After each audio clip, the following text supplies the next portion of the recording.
This is the day Prime Minister Netanyahu will be addressing a joint session of Congress this afternoon after we are off the air.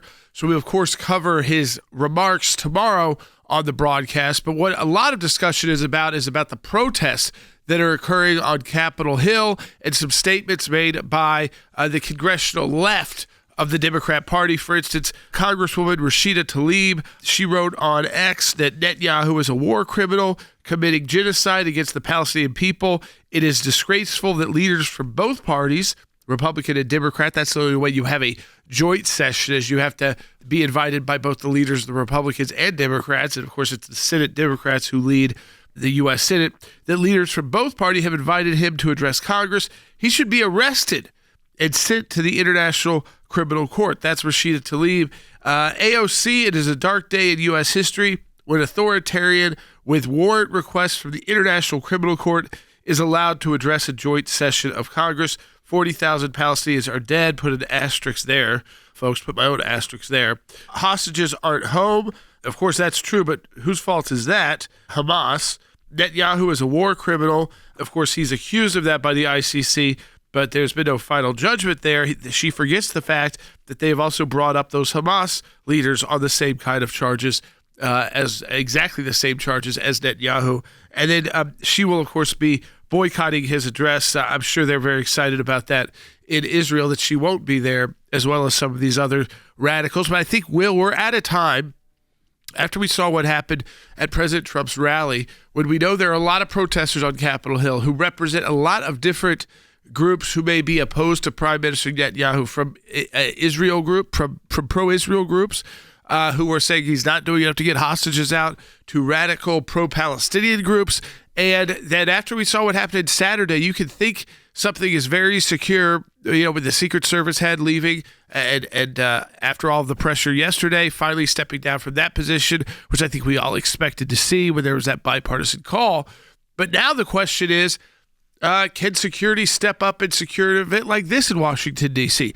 I think Washington is better situated to secure a high-level event like this, Will. But certainly, after we've seen the missteps by the Secret Service in just the last week, it's got to be concerning to lawmakers and even maybe President Netanyahu and his delegation. And as you're seeing, there's images we've shown on the screen of the thousands of people that have descended in front of the Capitol. It looks like they have a good perimeter, but they got inside the Cannon building yesterday in the rotunda there and had a demonstration. There were arrests made, and I've seen footage on social media of the protest in front of the Watergate Hotel where Bibi Netanyahu is staying, of individuals wearing a keffiyeh, chanting, "We will kill you all," very anti-Semitic, hateful language.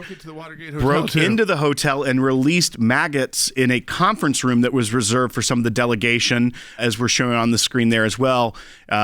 Just vile, and also makes you question the security that is there at such a heightened time in American history. Tulsi, I wanted to ask you about this because obviously Kamala Harris could try to change the way the people see her.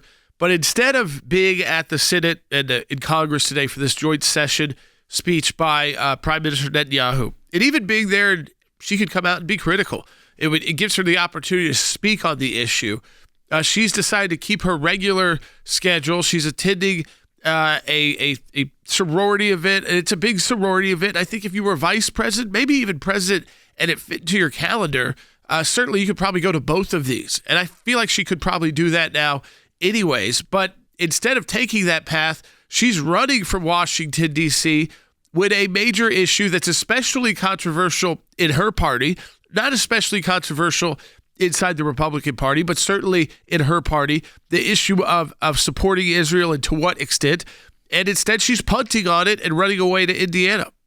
People have been asking, and it's been questioned, well, what kind of commander-in-chief will Kamala Harris be? What kind of president will she be? She's in a position right now where our sitting president has announced he is not running for re-election, has endorsed her to take his place.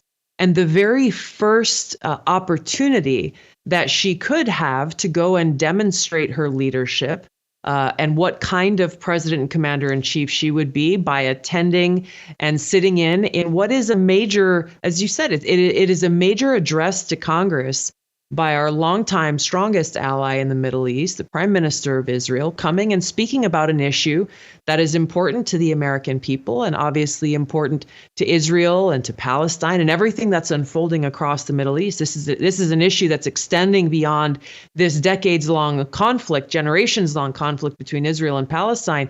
It's one that has to do with the threat of Islamist terrorists, of which Hamas is a central part of, along with many other groups around the world. It has to do with peace and security across the region of the Middle East. And yet Kamala Harris is choosing to go and attend a political sorority event rather than being there and showing, again, what kind of president commander in chief she would be, which begins with showing up. She is not attending.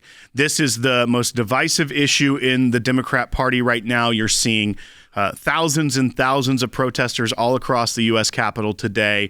You saw them being able to breach one of the House office buildings yesterday and get into the rotunda there and have a demonstration. Our own vice president ignoring Israel to go and speak to a sorority group that she was part of. I think if you're vice president running for president, you figure out how to do both of those things. You could be in a couple places very quickly with the aircraft that they utilize and at the schedule that you're supposed to keep as not just vice president, but also as a major party candidate, which should keep you on the road almost every day of the week. And probably is a lot easier to do that when you're vice president than when you are president. When you're president, you've got to set aside campaign time each week, but you also still have to run the country. And I don't think anyone thought, Will, that Vice President Harris was running any part of this country. The best example, like Tulsi Gabbard said, is her being the immigration czar and yet never really going and meeting with the people that mattered, nor proposing changes that would have gotten things under control. That's right. The most effective tool that Vice President Harris had was when she gave a speech and just told migrants, do not come. That was it. Just a blanket statement. Don't come to the United States. There's too much chaos. But clearly, that was early on in the presidency. And we see now the unchecked chaos that has unfolded with her supposedly leading that effort to control the southern border.